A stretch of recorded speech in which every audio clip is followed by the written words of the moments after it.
Here's what's making news now around Indiana. Brought to you by Smithville.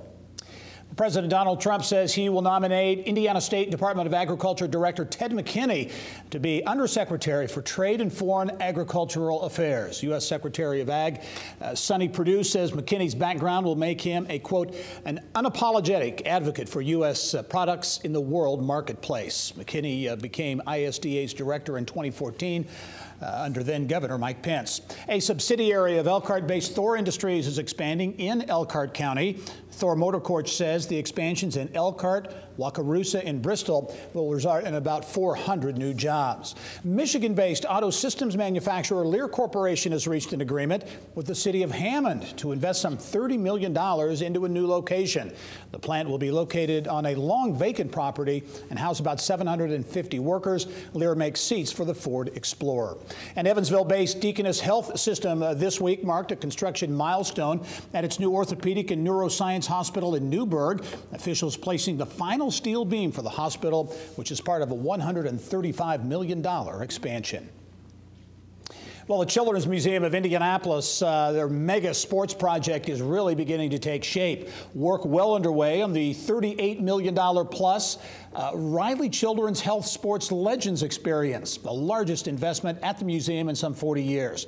And for a sneak peek now, as well as details on the new home for the National Art Museum of Sport, pleased to be joined by Children's Museum CEO Jeff Patchen. As always, Jeff, welcome to the program. My pleasure. Thank you, Gary. For those of you who don't know or maybe have forgotten, give us the thumbnail on this this Sports Legends Experience. It is a dramatic development. Talk about the idea. Well, it's a 7.5-acre indoor-outdoor expansion for the museum, which, as you say, is one of our largest in our history. We wanted to get our arms around health and fitness, and our experience with indoor exhibits that are mostly just things to look at, objects in cases with labels, wasn't particularly getting our arms around health and fitness. So we visited halls of fame throughout the country, different sports, and came up with this concept of these small, more intimate areas where parents and grandparents could play and engage with their kids around a whole variety of sports inspired by sports legends. Really an immersive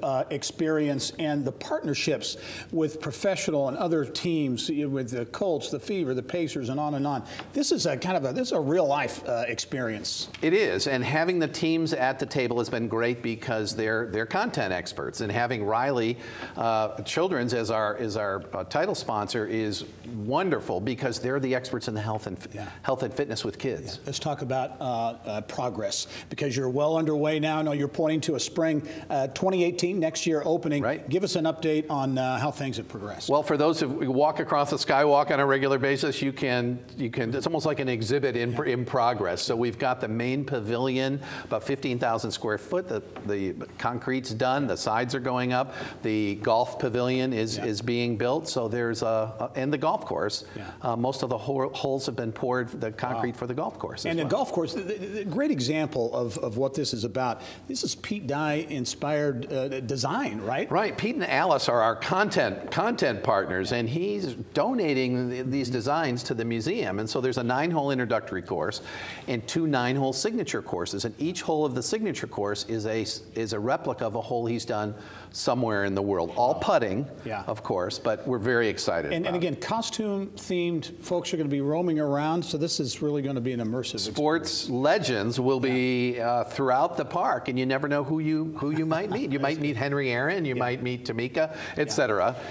Well, impact, because this is a big investment, but also there's an expectation, a projection of some big economic impact too. Sure. Well, we're about 1.3 million visitors a year now. We expect that to go up to 1.5, 1.7, and then of course about an $80 million current economic impact just on the construction alone. Yeah, and I mentioned in the introduction, the National Art Museum of Sport has a new home, and it's going to be at the Children's Museum as part of what really has become quite a project. It really became almost of a wonderful last-minute opportunity, getting a call from the folks at the National Art Museum of Sport that looking for a home for its permanent collection of about 900 drawings, paintings, and sculptures of works of art about sport. So we'll you'll be able to put those on display. We added 3,000 square feet onto the indoor pavilion, so that'll be open year-round with opportunities for kids to draw and adults to draw, paint, and sculpt inspired by these great works of art.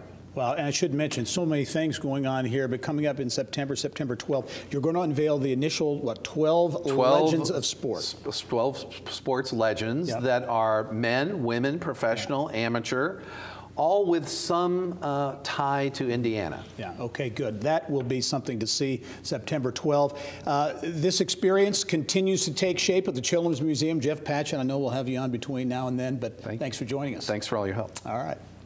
Well, thanks for watching Inside Indiana Business on YouTube. For the latest statewide business news, be sure to visit InsideIndianaBusiness.com and subscribe to our free daily e-newsletters by clicking on the link.